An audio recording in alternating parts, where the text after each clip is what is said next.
Yeah. Okay. Yeah, when I thought that was So hopefully those. they said that.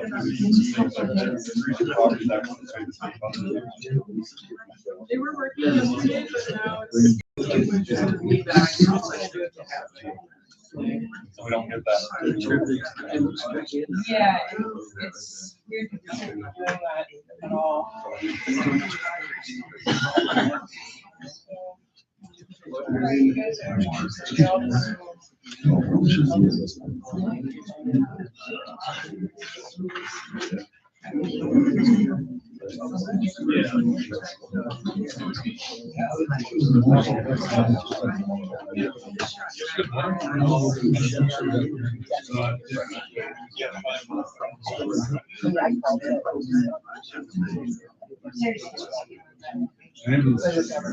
Yeah, I was overwhelmed.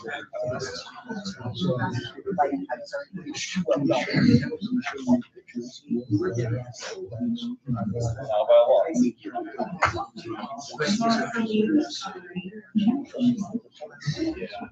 Go ahead and start the meeting this morning. The pledge of allegiance. Barb, welcome back. You can lead us in the With allegiance to the flag of the United States of America and to the republic for which it stands, one nation, under God, indivisible, with liberty and justice for all.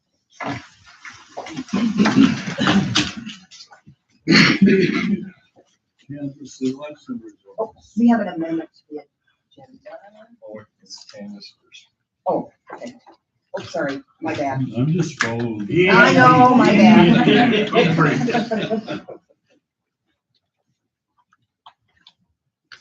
Okay, so gentlemen, y'all have the results of the election for all the separate races. There's two separate forms. The one stapled together is the primary, and the separate one is for the ambulance district. So the ambulance district passed. Votes 532 yes votes, 131 no votes. And when we go through all the other results, are not you can just beat them. The fire opt-out passed as well. It was closer than the ambulance district.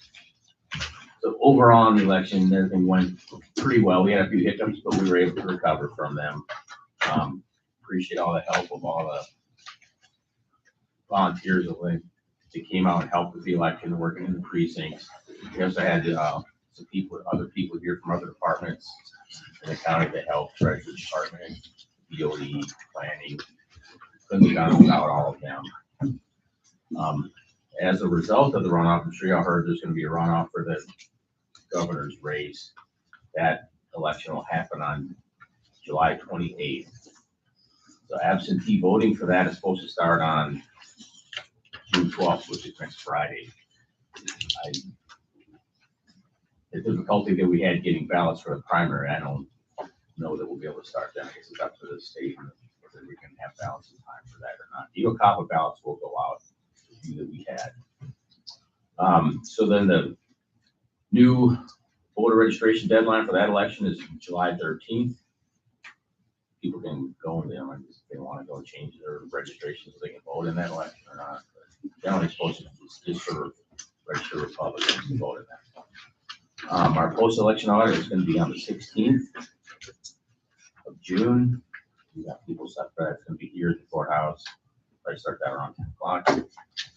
And for that audit, the auditor needs to select the races. They can be randomly selected without the use of a computer.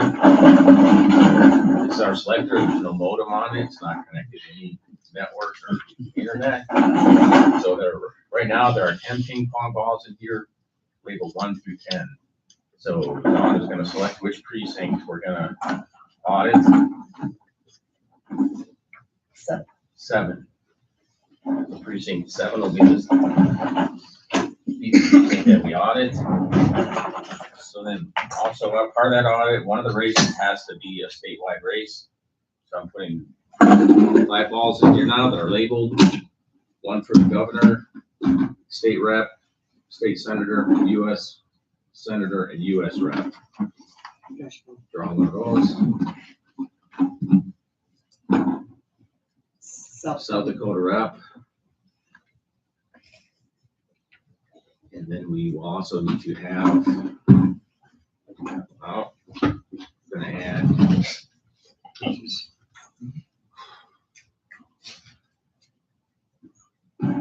So, because of 7, Custer School District. The County Commission race. What other races do we have? I think that's it. Oh, fire opt out.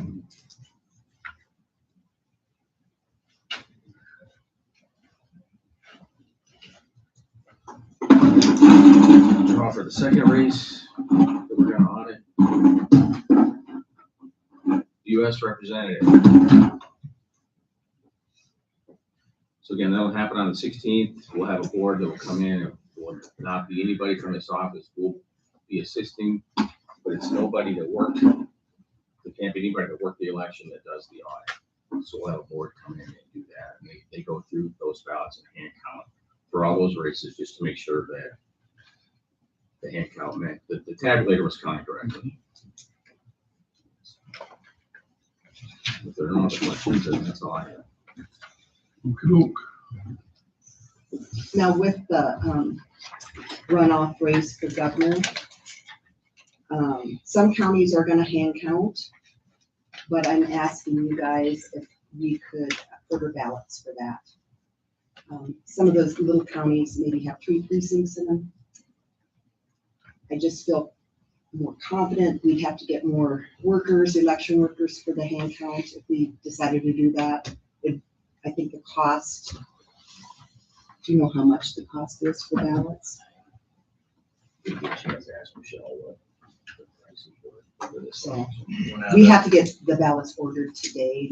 What you're asking for is something. I do not have it in the budget. You hear that? The auditor, finance officer is asking for a supplement. I think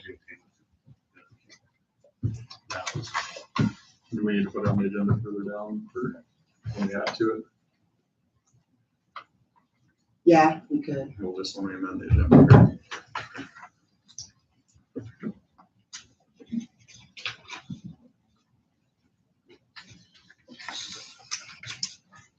You want to put it under commission? Might as well. Or finance officer.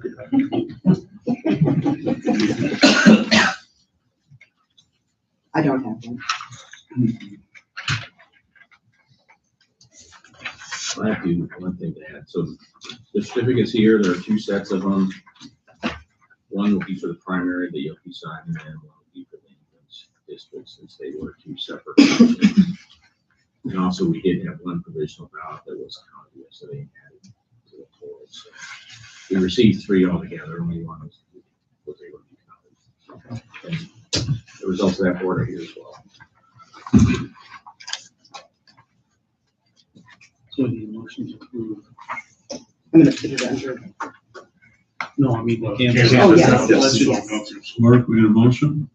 Second. Second by Mike. Any other discussion? So we have all the accounts here you just. Yes. All those in favor say aye. Aye. Those opposed say nay. And I would just say thank you too, because I know there's a lot of people, a lot of moving parts for any election, so thank you to everybody that worked on that. I'm always looking for people to help out too. Yeah, so if anybody wants to help in the future, sign up. Consent agenda. No, we gotta get the approved agenda first. You just also said- No, we didn't. That was the canvas selection. From the agenda. Dawn? I have 2 amendments. Under L, commission, 2-1, insurance claim for the search and rescue building. And under L 2-2, approval to order ballots for the runoff election. Move to approve. Motion by Mike, Second. second by Craig. Any other discussion? All those in favor say aye. Aye. Those opposed the same. Now we go to the consent agenda. I'll move to approve. Motion by Mike, Second. second by Mike. Any other discussion? All those in favor say aye. Aye. Those opposed the same. Any conflicts of interest amongst the commissioners? His travel request. Mike Golden has a travel request. Says on my consent. Yeah. You have to approve that. No. No, No, it's all yeah. consent It's all under consent. Okay. So we have a motion on the, We already did the consent, it's just conflict of interest and then okay. no conflict. No conflict. That brings us to public comment period. We're willing to listen to any concerns that anyone has. We'd like to limit it to around 3 minutes. We can't act upon it today, but we'll take everything you have to say under consideration.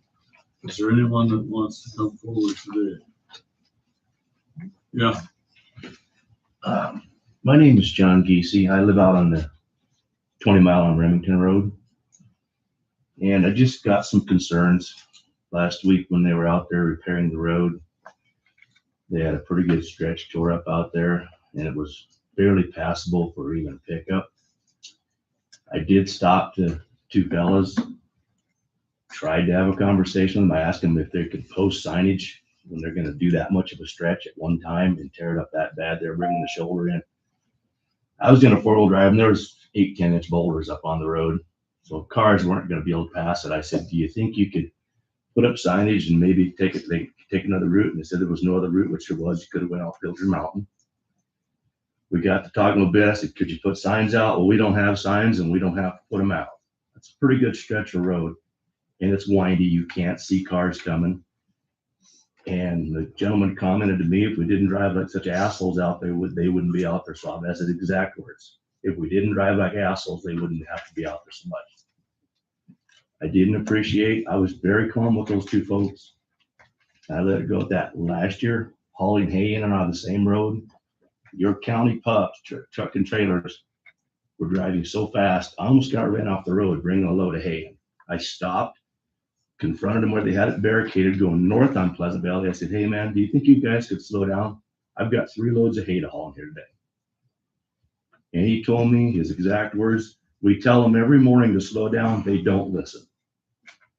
So I'm telling you, this county's got to have a liability. If they run me off the road and wreck my truck, you're probably going to wind up in court. It's a safety issue. The other issue, tearing the road up that much, it was rainy, it was nasty getting in. Is first responders getting in and out of that area, getting ambulance or fire trucks in and out of there, it would have been almost impossible. I'm just saying that's a concern I have. I just wanted to bring it up. It's not a new thing. It's an ongoing thing. It's been an issue for the last 2 or 3 years. The traffic on that road, it is terrible. They need to slow down and realize that we have to use the road too. I'm sorry they have to do the road. That's part of the job. But I have to be on the road as well. I can't take another path. There's usually one way in and out of that place. So I really appreciate that they realize that it's my tax dollars paying their wages. I'm not trying to make their job hard, but it really is bad at times. It's terrible. Thank you.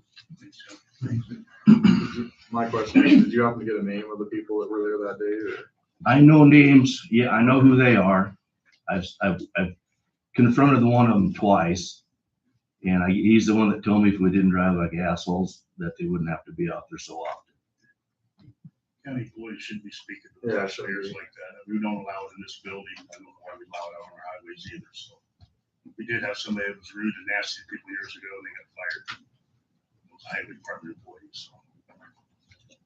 Sorry for that, John. Well, that's fine, guys. I mean, it's just, we all have to use the road. I get it has to be maintained. I appreciate it. That road's gotten pretty bad with the shoulders being so steep. There's not a lot of room when you meet trucks there. And the fact that if you know they're there, you kind of watch for them, but come around in blind corners, they're always in the middle. When they hit them corners, they are always in the middle. And it's just a matter of time before somebody has an accident out there. It's just a matter of time. And can we look at putting more signage up just if there's a bigger project going on, or We can. we'll work on it? So. No, I mean, if you had a company out there doing it, you would have to have signage. You'd have to have somebody at the end of that job letting people know if you hired it out.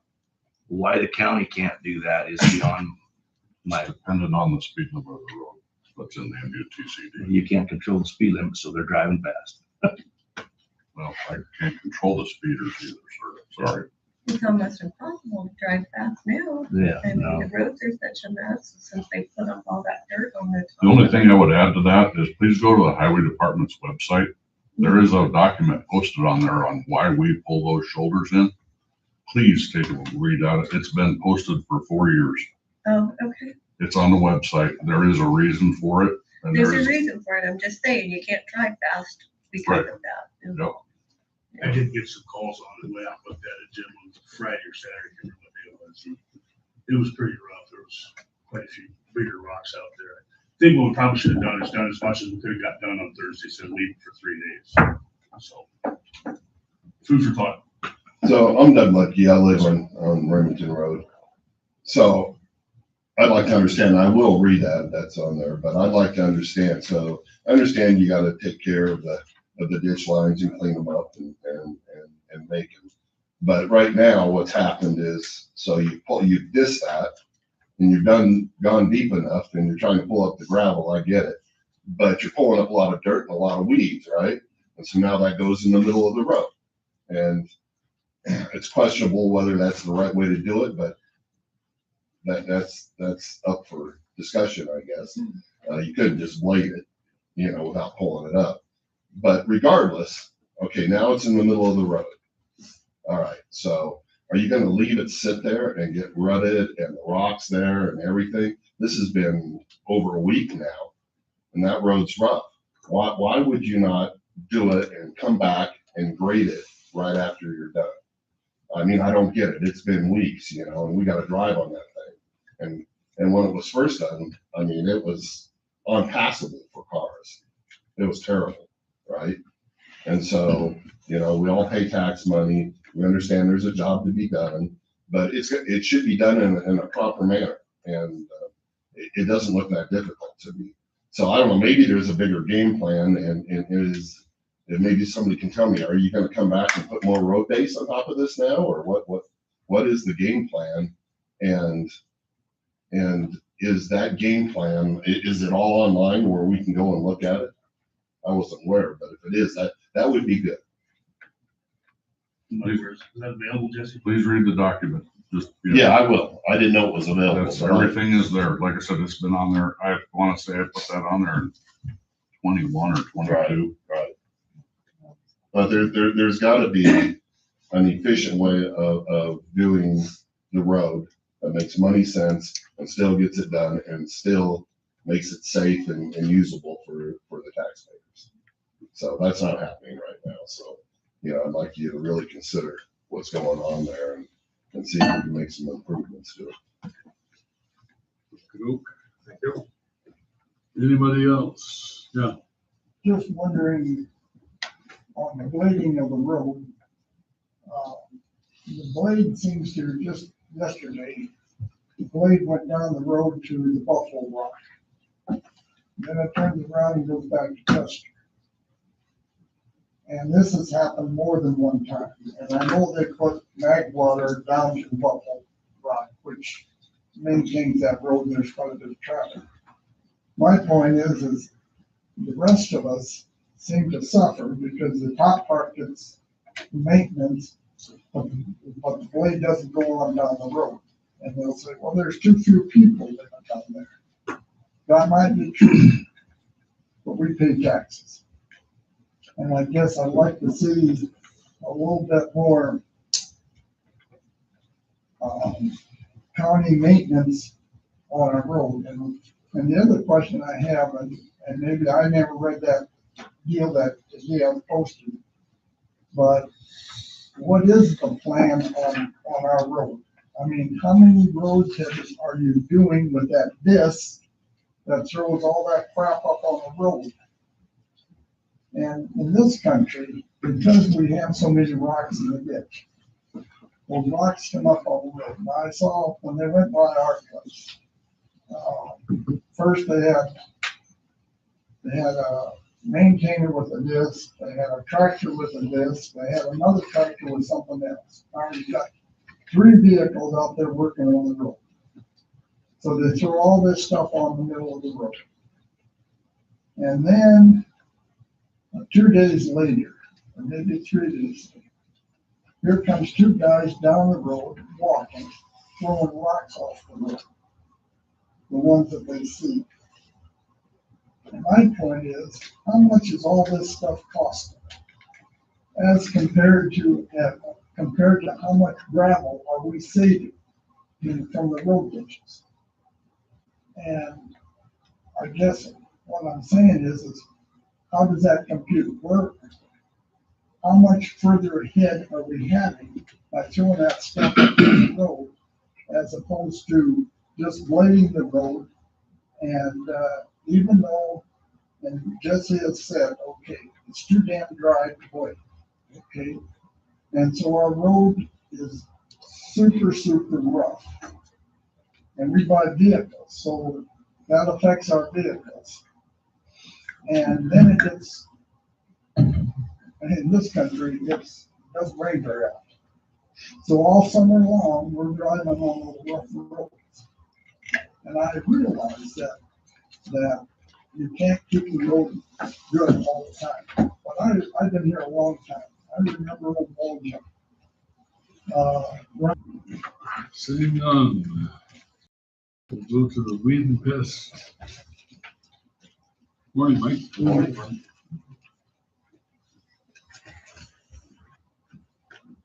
All right, so I have in front of you a modification to an agreement with the foresters. If you recall, we have an agreement / for some funding for us to do weed control in the forest. This is substantially larger amount of funding, more than we can handle. So I want to get your approval to accept the funding and then hire a contractor, bid it out, to seal bids, and then hire somebody to do it for us. The reason the Forest Service is coming to us with this is because the changes made in DC the last year and a half. They're not able to contract out this type of work like they used to.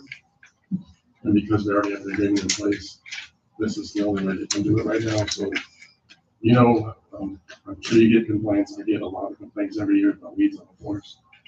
So I think it'd be a disservice if we didn't take the money so we can get some more spraying done on the forest. How much more would it to cost? I know the bids and all that, but It's a little over 1,000 acres. And it would be restricted to 2 areas. One is the it's a timber sale, the handspring timber sale, a little over 600 acres, and then 400 acres on the purifier. Would be restricted to those 2. I'll move to approve chairman signing the agreement. Motion by Mark, second by Craig. Any other discussion? Can I say one thing before we move forward? Yeah. So I was told by Forest Service that I would have a final agreement in place by now. Oh, It's still a draft. okay. I'm told that it would be very, if there are any changes, they'd be very minor and it would only deal with financial work. I did send everything to Aaron to look at the agreement and a write-up of the invitation to bid, and he didn't have any problems with it. So what I'm asking, knowing that it's a draft, and as long as there aren't any significant changes made in the final, and I can work with Aaron or with one of you on that. Like, yeah, there's not any significant changes. I'd like approval to get it signed today. We're not signed today, but approved, and then when I have the final, track them down and get a signature. Otherwise, there's no major. Yeah, as long as Aaron's good with, There's no major changes. yeah, no changes. That's what he's saying. So I agree. Okay, because otherwise, the way the calendar works, we're gonna lose a month. Yeah, And we need that to kind have of the becomes. best interest of ours. I think it's great. Okay. I mean, if there's a bunch of changes, we'll have to bring it back. Yes, of course. Okay. Okay, we have a motion on the floor. All those in favor say aye. Aye. Those opposed, the same. And then the number 2 was just approval to advertise for sealed bids. Second. Motion by Mike, second by Craig. Any other discussion? All those in favor say aye. Aye. Those opposed, the same. Okay, thank you. Planning department. Okay,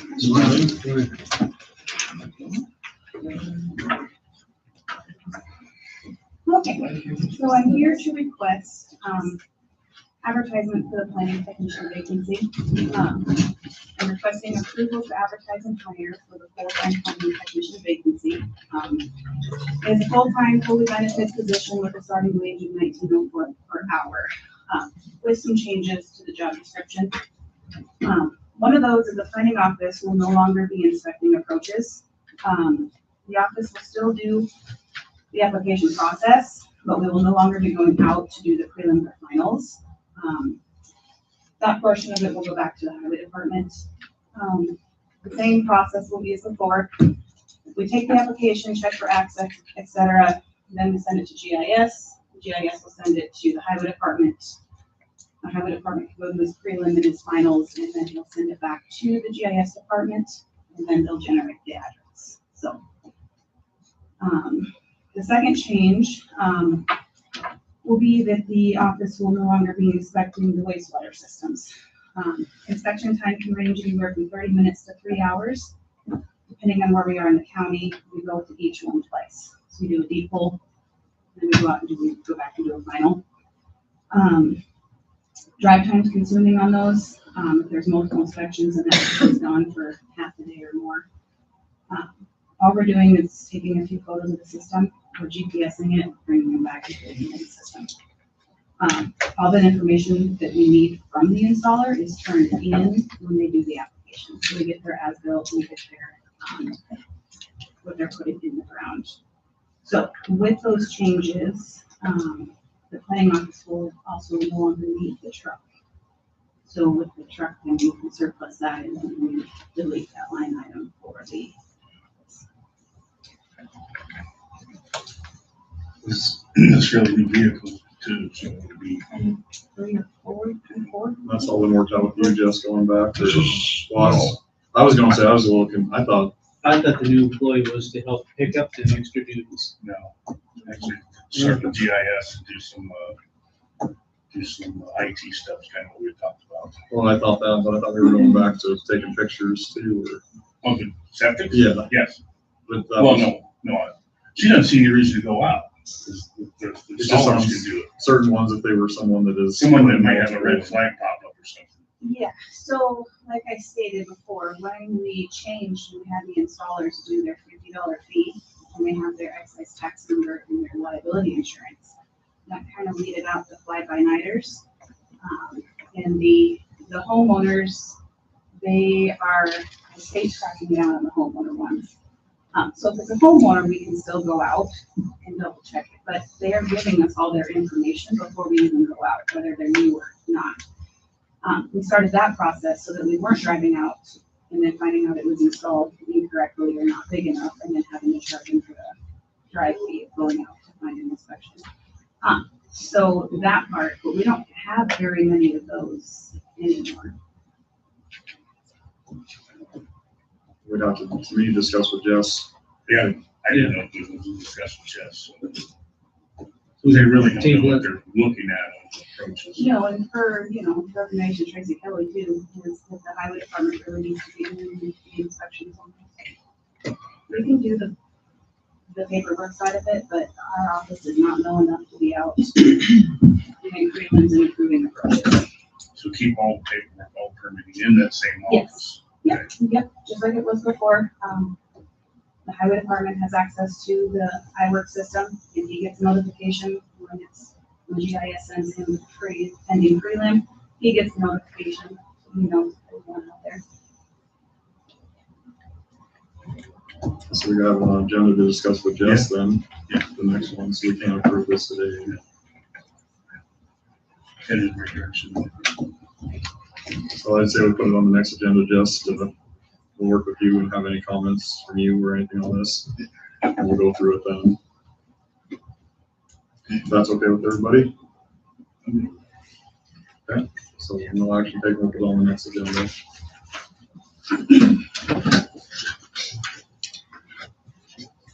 Courthouse Museum, time capsule. Terry? Yeah, Yeah, I'd like them to see it. So I've solved a little mystery. So I have a little story, I guess. So a year ago, I was interested in trying to figure out when the 1881 courthouse actually became a museum, and that was one of the discrepancies in the year that it opened. And as I was going through Historical Society minutes, I found a reference to a time capsule. So I did some research and found in a June 1974 Custer County Chronicle, there's a photograph of a ceremony at this building. The Historical Society had proposed and the commissioners had approved the idea of creating a time capsule that was buried on the 3rd of June 1974 at the southeast corner of the patio in front of the front door. So I made a nuisance of myself over here asking, where's the time capsule? Because I could not find any kind of plaque outside for this thing. It was interesting. So I found in the Historical Society minutes in 1974 what is in this time capsule. Their idea was, let's capture what Custer County looks like in 1974. So they solicited from organizations, churches, the schools, civic groups, and then there's newspapers in there, coins, and anything else of interest. There's some specimens and minerals and things that are relevant to Custer County. So this is what Custer County was in 1974. I was not having a success finding it and asking questions. It dawned on me, ask the building custodian, the guys who maintain the building probably know something about this, because it occurred to me too that when the renovations to this building were done to expand it, it might have been moved, but here that's what happened. And so it was unearthed from where it had been buried, and we put someone in this building, and we found that it has been sitting at least for a while in the planning office. And they didn't know what it was or what it was for. The time capsule was a copper box that was put inside a cement box that was buried in the ground. And at the time, Mel Gibbs was the president of the Historical Society. He was worried in the 1980s that the memory of this would be lost, because I guess there wasn't a plaque put out on it at the time. And so this is a letter he wrote in November 1985. Please don't forget, tell your grandchildren. Because the idea was, let's unearth it in 100 years. And so I guess that's what I'm here. I'm not proposing that we open it. I'm just trying to keep the memory that it exists alive. And I'm so happy that we found it.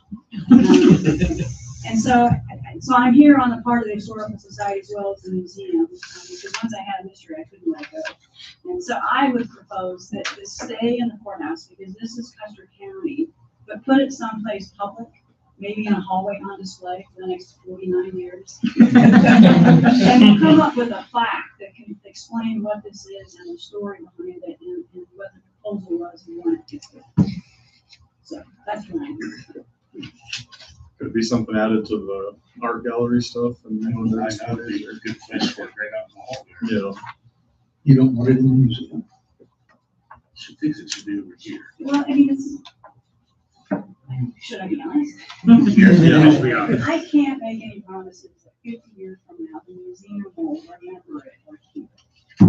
There's We can't make disorganization. promises that anybody just build Well, them. they just said public things, and there's a plaque on it, and I can come up with an historical society, what should be said on the plaque, and then we'll go from there. And I don't, yeah, what can I grant on that? So, I would not propose reburying it, because you don't know what could happen in the building.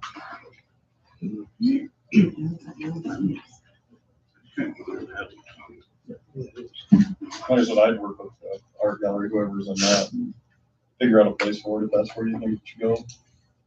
There's plenty of cases over here. Yeah, that's what I was gonna say. Little There's, big one, but it would be just great. You can lock them. That story of what this is. And there's 3 opportunities: 100 years from 2074, which is the bicentennial of the Custer Expedition, or 1875 bicentennial of Custer City, or 2076, the nation's bicentennial. So there's a 3-year period. It could be. Sounds good. yep, sounds good to me.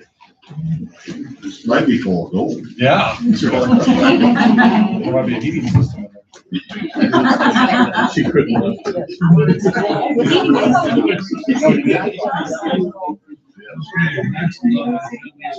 Raffle request.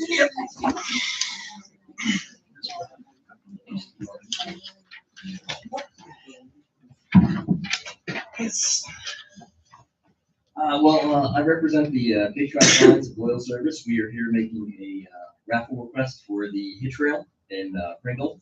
Basically, we're going to be doing a King's Parts raffle. It's just like the Queen of Hearts, the VFW does this. The guy who got it started with VFW, so doing it over at the hitch rail now. And basically, we just need your approval to get it going. We've got all the prizes lined up. Starting pot's going to be at 500. As long as we have other prizes, gift cards and dancing lessons for other cards that are pulled. Yeah, and all of our proceeds go down to help veterans down in Hot Springs. Sounds good. I'll move to approve. I'll second. Motion by Mark, second by Mike. Any other discussion? All those in favor say aye. Aye. Those opposed, the same. Good luck. Thank you. Thank you. We better have it going or we're I running don't out think we're running out of of meeting. time. So let's take 5 minutes break.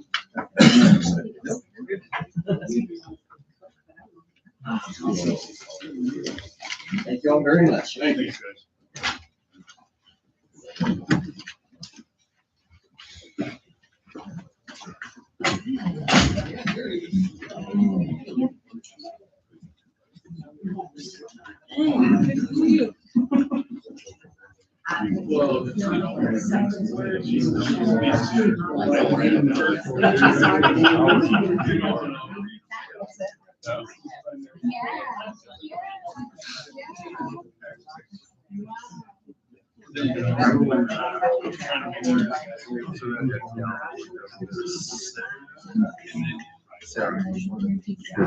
She would bake them, she would bake stuff like that. So.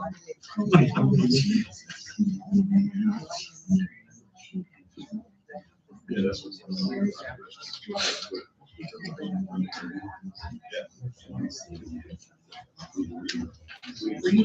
That's usually that's four. Did you guys have to leave first? Regular elections? Yeah. Yeah.